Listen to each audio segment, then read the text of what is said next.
Hey everyone, Casual Console Gamer here, bringing you another review from the Bargain Bin, a series where I play and review games that are either currently on sale or you can pick up for cheap. These are usually older games that I missed out on playing when they were released. The Order 1886 was released in 2015 on the PlayStation 4. It didn't review great at the time, considering that it was only a 5 to 7 hour game, and most of that runtime was filled with cutscenes. For such a short game, the release price of $70 was too much for most gamers. And while the game sold reasonably well with around 2 million copies sold, the Order 1886 didn't go on to become a new Sony exclusive franchise. So how is the Order 1886 in 2024? Well, it's pretty good considering you can pick it up at full price for only $20, or better yet, for only $10 at GameSpot or during one of the frequent sales on the PlayStation Store. Unfortunately, this isn't one of the titles that received a PlayStation 5 update, making the graphics last gen even when played on the newest Sony hardware. For my too long didn't watch, it's a 7 out of 10 game, one that I would encourage people to pick up on sale for $10. May his name be forever resplendent. Is it true? Did the Lord Chancellor fight by Arthur's side? That is the legend. Today, that balance is threatened with grave upset by a new contagion. The rebellion. As long as its campaign of anarchy and terror is allowed to continue, the plague of lichen infestation that has infected our city will only grow more intolerable. Let's start this review by talking about the graphics and technicals. Since the Order 1886 was considered to be one of the most graphically intensive games on the PlayStation 4 at release. Aside from its short length, the Order's graphics were the most talked about point in every review. But how are the graphics of a nearly 10-year-old game when compared to modern titles? Well, even in 2024, the Order 1886 looks incredible. The game holds up really well, with the lighting and character models being outstanding. I mean, even the puddles of water on the ground reflect the light and objects around it in a way that would be good in a title released this year. But the graphics come at a big cost. The Order 1886 was limited by the PlayStation 4, meaning that even though it squeezes out every drop of power from it, it's not a PlayStation 5 or home PC. The graphics come at the cost of resolution, with the game looking incredibly blurry at times, to the point where it looks like it's running in 480p during some of the more demanding moments. If developers could have come out with a patch for modern hardware to up the resolution to 4K, the Order 1886 would be incredible. As it stands now, it's blurry and sometimes headache-inducing to play. But the character models are still pretty good, and the world design is fantastic. London feels dirty and dingy, but mixed with this futuristic steampunk design that demonstrates that, although this is London, it's not our London. Zeppelins and blimps hang in the sky above. The people take the fact that knights walk around with weapons that hurl bolts of lightning or burning thermite like it's an everyday occurrence. Not to mention that there are vampires and werewolves running around. But one big issue with the Order 1886 is that the developers knew that it looked good. They take every moment they can to show it off. If you pick up a weapon or an item, they make sure to give you plenty of time to twist it and turn it in your hand so that you can see it in all of its exquisite detail. This isn't something new, at least not in modern games. At the time that Order 1886 was released, at only 5 to 7 hours and at $70, people became frustrated with its slow pace and its self-indulgence. They wanted to get to the action, but the Order 1886 was more interested in showing you what a modern console could do. I think self-indulgent is the word I would use to describe the Order 1886 the most. It takes its time to show off its world and everything in it, but its self-indulgence is made worse that its time is so limited. If this was a 20 to 25 hour game like God of War, or even a 15-hour game like The Last of Us, people would have been so much more forgiving of its slow pace. After all, The Last of Us is also incredibly slow at times. It was a game that took its time with its world, making sure you were on board with the setting and characters before ramping up the action. But the Order 1886 is just too short, making the crawling pace of its characters' movement and the dedication to showcasing its world and its graphics frustrating when the action set pieces start suddenly and end just as abruptly. Once we're inside, don't let anyone else through. Sure you don't need help, love? Do you mean a strong man to take control of things? That's right. Just stay out of our way. I'd hate for you to get shot by mistake. Okay, so we already sort of talked about the gameplay already, but let's delve a little deeper into what exactly the Order 1886 is as a video game. It's a third-person action shooter. It has an over-the-shoulder camera, and its combat heavily relies on taking cover. The closest game I can liken it to is Gears of War, especially since so much of that game relied on cover, to the point that if you weren't staying safe behind a barrier, you would likely die. The Order 1886 is similar. Your character will nearly always be shooting from cover, as only a few hits by the enemies can take you down, even on the normal difficulty. So the Order 1886 is a third-person shooter, and it does a pretty good job of it. There are a lot of weapons to use, with some being the typical sniper rifles, machine guns, or pistols, but there are also more outrageous guns like the arc gun that fires a streak of lightning to explode your foes, or a thermite rifle that fires clouds of grey dust that you can ignite with secondary fire. For enemies, you're going to be mostly shooting at human enemies that will be ducking behind barriers and popping up to get a few shots off before hiding once more. About 95% of the combat in this game is shooting at humans, and the AI does a reasonably good job of combat.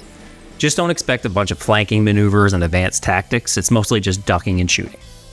The other 5% of the combat is fighting Lycans, werewolves that have transformed from humans and are usually fought in dark, out-of-the-way areas. These fights, especially when compared to the human enemies, are simply terrible. Lycan fights always, and I mean always, result in the same combat. The werewolf rushes at you in a straight line while you shoot them. When they get close, you press X to dodge, and then the Lycan runs directly back to where they came from, and it just repeats the same action until you kill them. That's it, the same path and the same tactic over and over again. Unless it's an Elder or Boss Lycan, in which case the combat is a QTE event, which we'll be talking about in a moment. And that's combat, ducking and shooting, rinse and repeat. It's serviceable and fun, I just wish there was more than what we get. Aside from the combat, most of the Order 1886 is slowly walking through these meticulously crafted and beautiful world and levels, looking at things and following a character as they traverse the environment. You'll be walking through alleys and palaces, docks and ships. There's just a lot of walking in Order 1886, often while talking. So you're doing a lot of walking and talking. The third gameplay mechanic in the Order, and by far the most frustrating, is stealth. There are stealth missions where you're going to be sneaking around levels, carefully following enemies in the shadows until you can stab them to death. If they see you, it's an automatic fail. Now, I do enjoy stealth games. I love the old Thief games where you can go through the whole level without killing a single person, stealing the whole time. Or the newer Styx games where stealth is the entire point of the game. But I hate stealth missions that you fail when you're spotted, especially when there's only a single path through a level and you have to do it their way or you fail. The Order 1886 has several of these levels, making it nearly as much of a stealth game as a shooter. But the stealth mechanics are bare bones and just didn't feel that good. And that's pretty much it. There are a few mini-games like unlocking doors or shorting magnetic locks, but most of the game is walking and looking at stuff. You pick up an item, twist it, turn it in your hand, and inspect it, then set it back down again. Aside from that, there's a bunch of QTE scenes in the cutscenes, meaning that you have to pay attention while you play and press the right button at the right time. I personally really enjoyed the gameplay in the Order 1886, aside from the stealth missions. I like a game that takes its time to tell an interesting story, and I don't mind a slow pace as long as the payoff is worth it. But the Order 1886 barely makes it worth it, especially when its length is so short. If there were another 10 hours of the game here, it would have been a hit for me. But at only 5 or 6 hours, which is how long it took me to beat it, these slow moments meant that it was robbing me of the more interesting parts of the story or taking away from the combat sections, and that really made it a bit of a drag. What did you find? Essex M86, thermite rifle. They saw their first field action a few weeks ago. The best part of the Order 1886, aside from its graphics, is its story, or should I say, its lore. The Order 1886 is another example of a game where the lore of the game is incredible. Different from story, lore is the backstory of the world within a game. If the story of Legend of Zelda Ocarina of Time is Link's quest to save Princess Zelda, then the lore is the legend of the Triforce and the history of the Master Sword. So, the Order 1886 did a fantastic job with its lore, although again, it is a bit short and there just isn't enough to completely satisfy me. The lore of the Order 1886 is rather simple. The game is set in an alternate universe to our Earth. In this world, werewolves and vampires are real. Millennia ago, these creatures emerged from the darkness. Known as purebloods, they began to attack humans, and through their efforts, half-breeds occurred. These are humans that are infected with vampirism or becoming werewolves. Anyway, humans were losing for most of the history after these creatures came into being.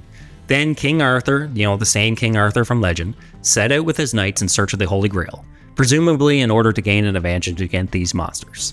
And they found it. The Order is a collection of knights that form a new Round Table, led by the Lord Chancellor, who is presumably one of the original knights of the Round Table that served Arthur himself.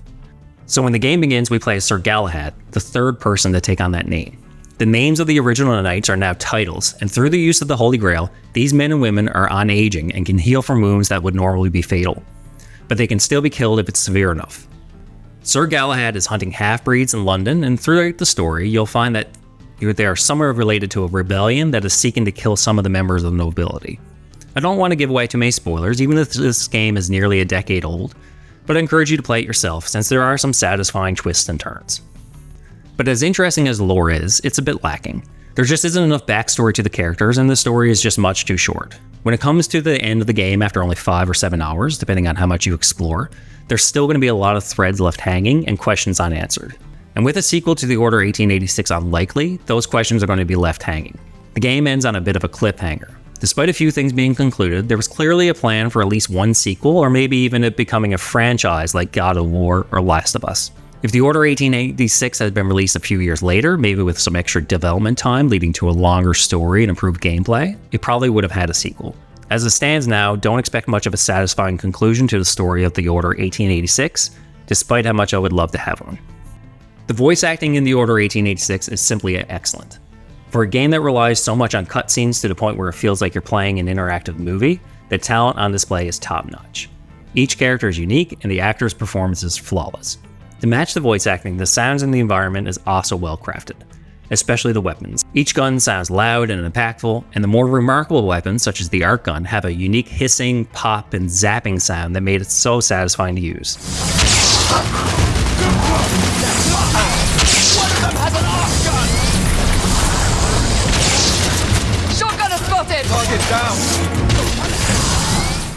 And that brings me to the conclusion of another review. It may seem odd that I'm reviewing a nearly decade-old game, one that's likely never to see a sequel, but I missed out on The Order 1886 when it was first released. I had heard the negative reviews regarding its price versus content and decided to hold off until it went on sale. But as things happened, other games came along, and before I knew it, the PlayStation 4 gave way to the PlayStation 5, and now I'm digging through the bargain bin at GameStop and combing Marketplace on Facebook for deals on video games. It just seemed like the perfect time to pick up The Order 1886 and give it a shot. So should you play it? If you can get your hands on a used copy for $5 or $10, or wait until the PlayStation Store has one of its frequent sales, then you definitely should. It doesn't matter if you play it on the PlayStation 4 or the PlayStation 5, the experience is about the same regardless. It's definitely worth $10, even though it's only 5 to 7 hours long, and there isn't much replayability. It's a 7 out of 10 game on the casual console gamer review scale, and if you're walking through GameStop or browsing the online store and you see it on sale, I would definitely recommend you pick it up. Like always, thanks for watching, and consider giving the video a like or leaving a comment below. I try to read all the comments on my videos, and I especially like any feedback on how to improve my videos or my reviews.